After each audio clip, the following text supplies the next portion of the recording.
Wednesday, Prime Minister Justin Trudeau revoked the Emergencies Act. A parliamentary review and mandatory inquiry will follow, so the conversation over the government's decision to invoke it isn't over. But Trudeau acknowledged the debate in Canada has been divisive. Canadians have been through a lot, and we have a lot of challenges ahead of us. Let's remember that we're fighting a virus, not each other. Let's work together. After 2 difficult and painful years, we have a lot of healing to do. So after calls to lower the temperature, what responsibility do parliamentarians bear to tone it down?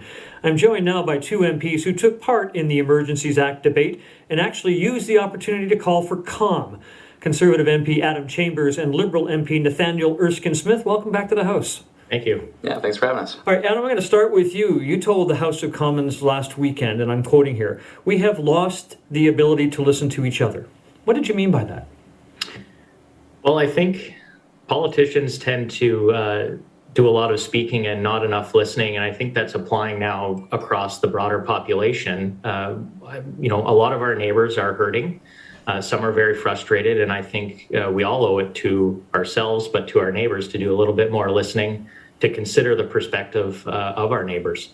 And Nate, for you too, in your own speech, you included a message to colleagues on the government side saying, if we are so fearful of polarization, then we ought to be especially careful not to contribute to it ourselves.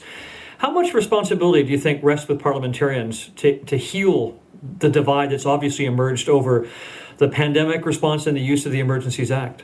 I think a great deal. I think the way we talk about the issues before us matter, and we have to put the ideas first and the partisan politics second, especially in moments of crisis.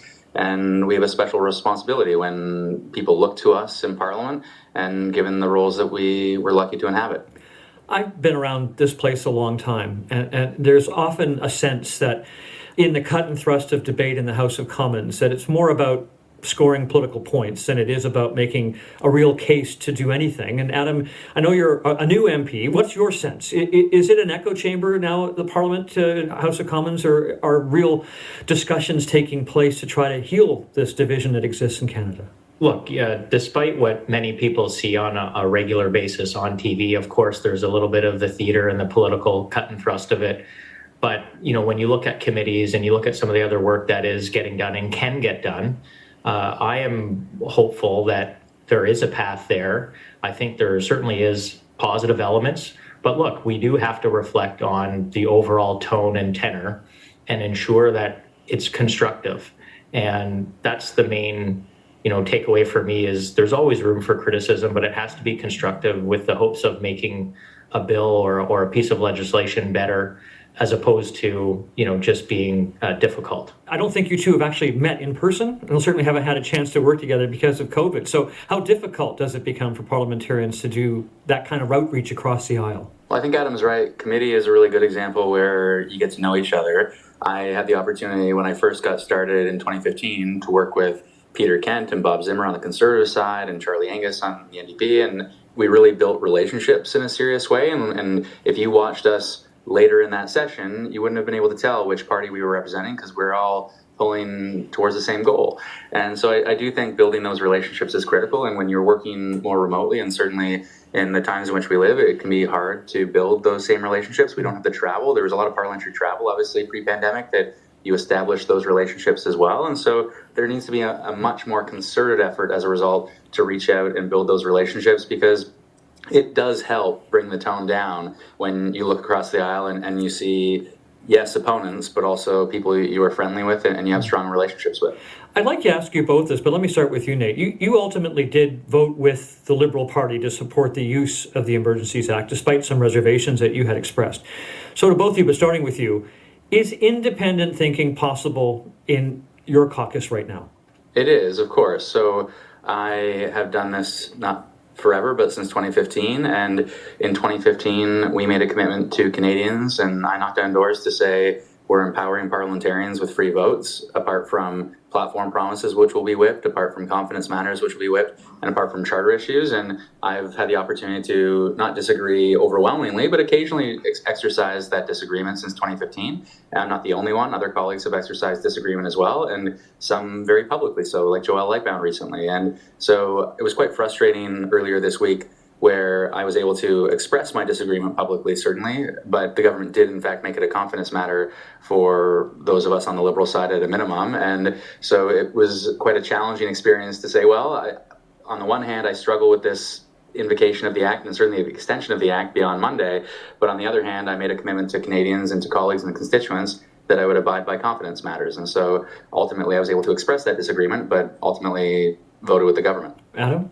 Well, look, in at least with respect to our caucus, recent events and policy positions, we've got quite an open and ability to carve for our own selves where we think, obviously not being the government, we have a little bit more flexibility. So I would have been in a bit of an easier spot than Nathaniel, but I feel completely empowered to carve out for myself areas that I feel strongly about. Of course, we talk about them very openly as a caucus in terms of certain issues and where we would like to land as a party, but certainly feel empowered to do that. I would like to see us get to a bit more of a model like the UK, where if you are a member of the government party, that you have a little bit more flexibility to vote your conscience or the way that you wish to see, even if, the government calls for a vote.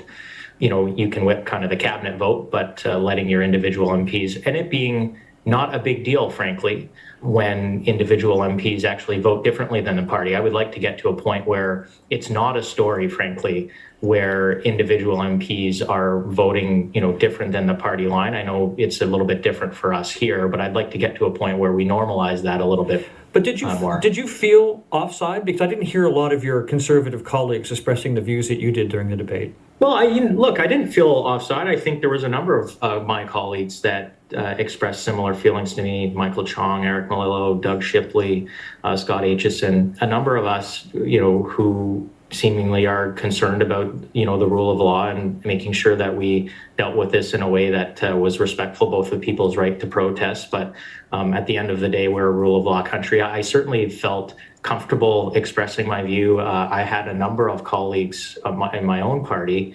who thanked me for putting my thoughts out there, and that made me feel good. I don't have a lot of time left, but I'd like to ask you both this question too about the need to heal. We heard the Prime Minister talking about that. So Nathaniel Erskine-Smith, let me start with you. What's one thing you're committed to do to try to heal the divides, at least inside the chamber right now?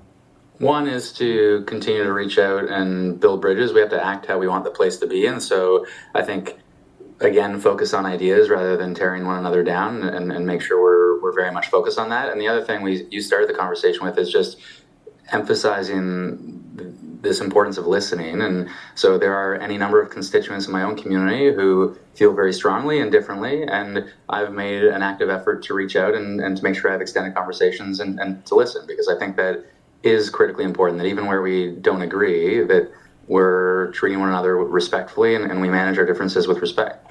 Adam, you're in a somewhat different place. There is a leadership race going on for the Conservative Party. You have to be careful, I suppose, in making statements that might come back to haunt the next leader. But it's also a time when issues are to divide, to really separate how Conservatives look at the world and how they look at public policy to be different from the Liberals. So how do you work when you have that kind of backdrop of a leadership race on? Well, look, I think the leadership race actually represents an opportunity to choose a direction and a discussion about defining conservatism, what it will look like over the next number of years. And so, like Nathaniel, I think, listening is a big part of that. I also think the work that we do on committees with our fellow members. Look, I just earlier this week passed a unanimous motion at Finance Committee in dealing with the Emergencies Act. And so that took working across the aisle with all parties, which I was very happy about. And that showed that there's opportunities for collaboration. I mean, at the end of the day, we're all, there are humans behind all of these members of Parliament, and we all have personalities, and it's nice to get to know them. And it makes it easier to work with people when you understand them a little bit better as humans. All right. I have to leave it there. Conservative MP Adam Chambers, Liberal MP Nathaniel Erskine-Smith. I appreciate your time today. Thank you. Thank you. Thank you.